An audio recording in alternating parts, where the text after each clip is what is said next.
안녕하세요. 동부경찰서 형사과에 근무하는 양희진 경입니다. 제가 근무하면서 사건 관련인들이 가장 궁금해하는 부분에 대해 안내해 드리겠습니다. 저희 형사과에서는 살인, 강도 등 강력 사건과 절도, 폭력 등 민생 침해 사건을 주로 처리하고 있습니다. 처리 절차가 궁금하실 텐데요.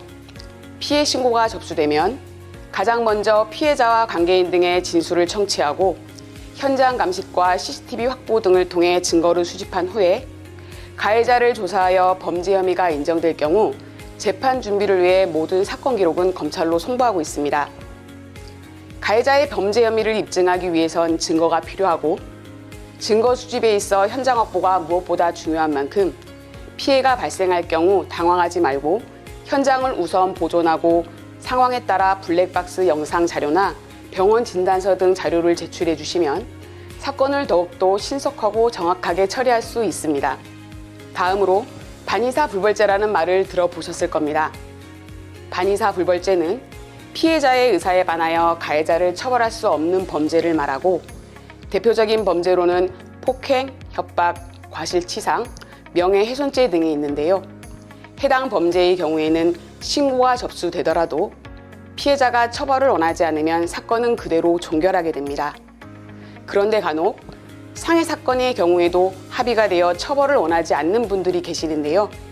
상해 사건은 반의사 불벌죄가 아니기 때문에 합의가 되어 처벌을 원하지 않더라도 사건을 종결할 수는 없습니다. 하지만 합의 여부가 가해자의 처벌의 정도에는 크게 영향을 미칠 수가 있습니다. 다음으로 가해자 신병 확보에 대해 설명드리겠습니다. 수사기관에서는 통상적으로 가해자에게 출석을 요구하여 조사를 진행하는 임의 수사 방식을 취하고 있지만 불출석 등의 일정한 사유가 발생할 경우 체포영장을 통한 강제 수사로 전환하고 중대한 범죄인 경우에는 영장을 발부받을 시간적 여유가 없을 때 영장 없이 긴급 체포를 할 수도 있습니다. 또 현행범이란 말을 들어보셨을 텐데요. 현행범은 범죄를 실행 중이거나 실행 직후인 자로 범죄 혐의가 명백한 범인을 말합니다. 우리 경찰은 현장에서 범죄 혐의가 명백한지 체포의 필요성이 있는지 여부를 종합적으로 판단해서 현행범 체포 여부를 결정하고 있습니다.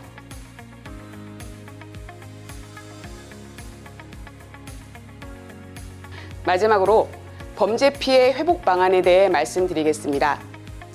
가해자가 검거되어 수사 단계에서 피해를 보상받는 경우도 있지만 가해자의 경제 능력이나 변제 의사가 없어 보상을 받지 못하는 안타까운 경우도 많이 있는데요. 이럴 경우에 경제적 피해 보상 제도로 배상 명령 신청 제도와 소액 심판 청구 제도를 활용하는 것도 좋은 방법이며 법률적으로 궁금하신 부분은 제주지방법원 민원실이나 대한법률구조공단을 통해 상담 받아보시는 것도 많은 도움이 될 수 있습니다. 이상으로 형사 진행 절차에 대한 전반적인 안내를 마치면서 여러분들에게 형사 절차를 이해하는 데 조금이나마 도움이 되었으면 좋겠습니다. 감사합니다.